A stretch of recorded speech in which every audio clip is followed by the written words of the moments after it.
And then, yeah, and then I'll quit for maybe today. We'll see.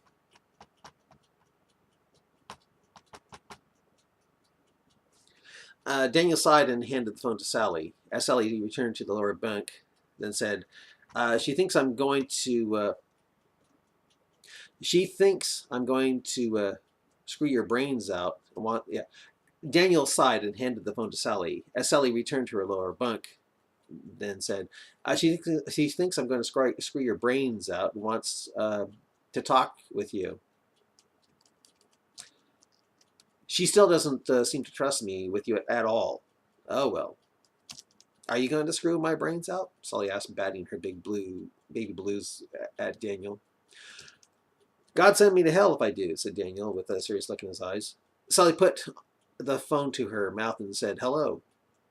Your husband seems really like a nice guy. No, he hasn't made any passes toward me. Yeah, he seems to be.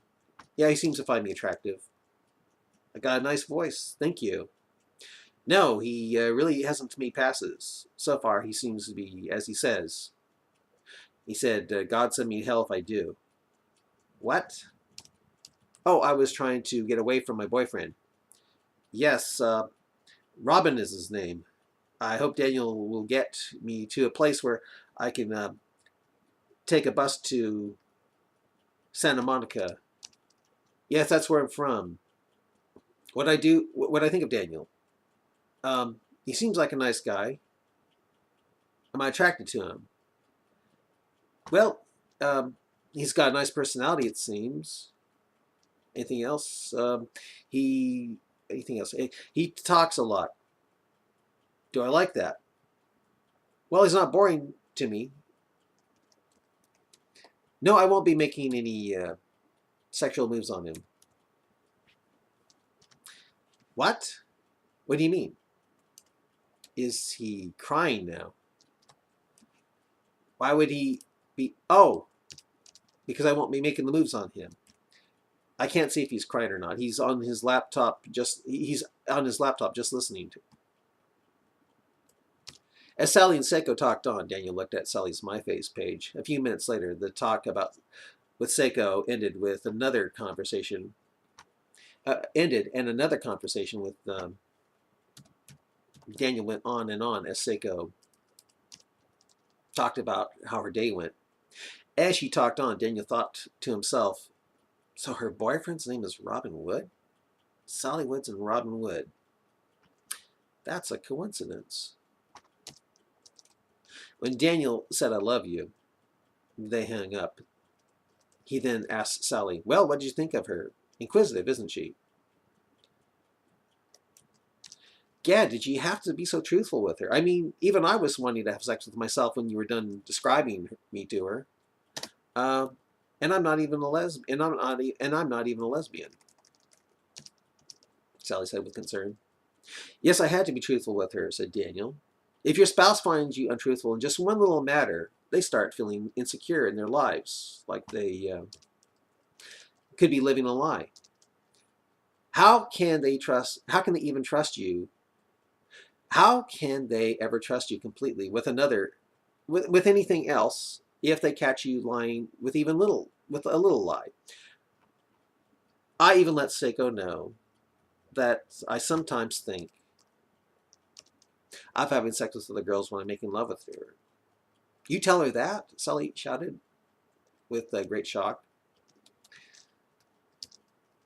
Well, she thinks of other guys when she's having sex with me, smiled Daniel. What? She told you that? Asked an astounded Sally. Not exactly, but she likes to have the lights out when we're making out. I never bring it up, though, because it would probably get her on the defensive. I'm betting she's thinking of John Wayne or someone she sees more manly for her. I don't care. She still loves me. I know she does, and she knows I love her. I mean, I know that vibrator I bought her for her birthday gets her more hot and bothered than I ever could. Should I be jealous of that contraption? Yet I know she loves me more than that machine. As Sally looked like she was in deep thought from all that she heard, Daniel started reporting in his journal again. He again suddenly felt compelled to check out Sally's MySpace account to not only see those sexy pictures of Sally, but to see if he could learn anything about her boyfriend, Robin Wood. Daniel tried to focus on what she had to say, but the sexy pictures of her were like a siren song to a tethered Odysseus's ear. Try as he may, he couldn't turn away from them. The captions she put with them would even arouse a flaming gay guy. Yeah.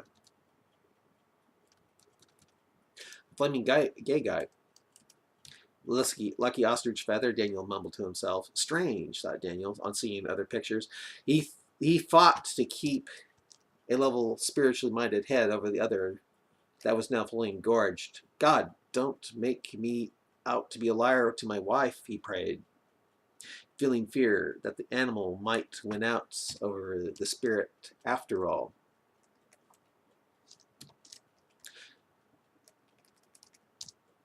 Suddenly, despite the feeling of sexual euphoria, Daniel noticed something off about the pictures. Something was not right about them for sure. In every single picture, Sally had the same hairstyle. In every single picture, Sally looked the same age. It was as if she made that account. Oh, I'll turn this. I'm going to be done in about 8 minutes. Your dad said that's what we get for watching. Okay. All right.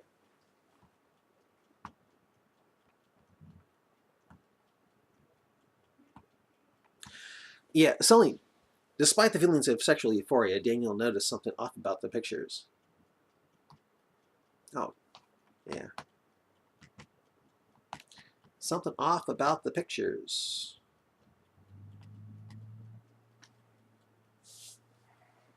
Something was not right about them. In every picture, Sally had the same hairstyle. In every single picture, Sally looked the same age. It was as if she made that account all in one day, then left it alone. And again, where were the friends? A staggeringly pretty girl, a staggeringly pretty, sexy human being like her with no friends, no boyfriends, not even girlfriends. The word strange was all Daniel could think of now. Daniel stared ahead. His eyes wanted to focus on Sally's creamy, smooth, lovely long legs that were on the verge of almost being too plump for his taste, but he just fought the urge and stared ahead at all the while wondering why. If she had a workable cell phone, after all, she didn't stay in her boyfriend's car and call for a tow truck from Ely, Nevada. Sure, it was far and costly, but oh well, maybe he was reading into things, he thought.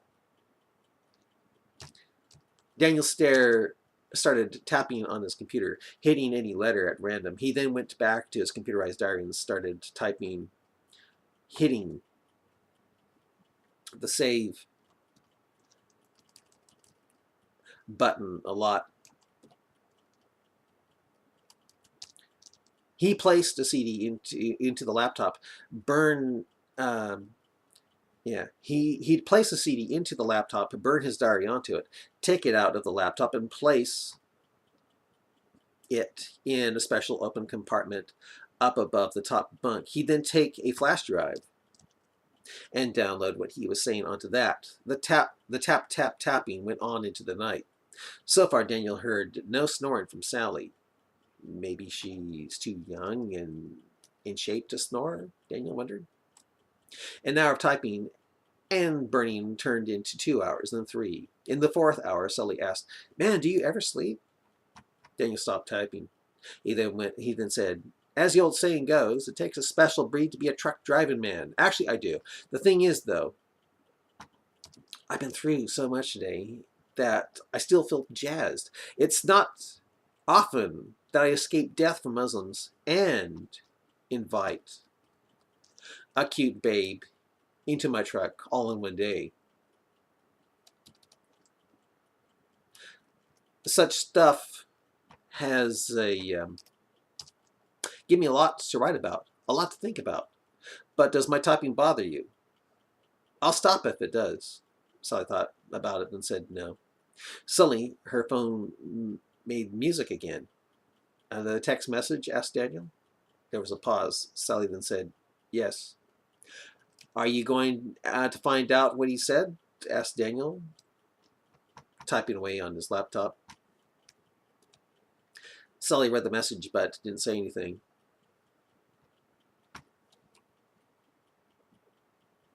Well, what did he say? Asked Daniel. Sally said in a monotone. He said he's going to pick me up after he shoots you.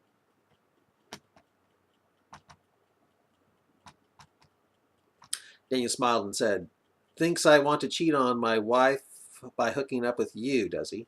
Hey, at least he doesn't think I'm into Broadway show tunes. Daniel heard Sally text messaging. There was a pause. After the sound of text messaging coming back, there was another pause.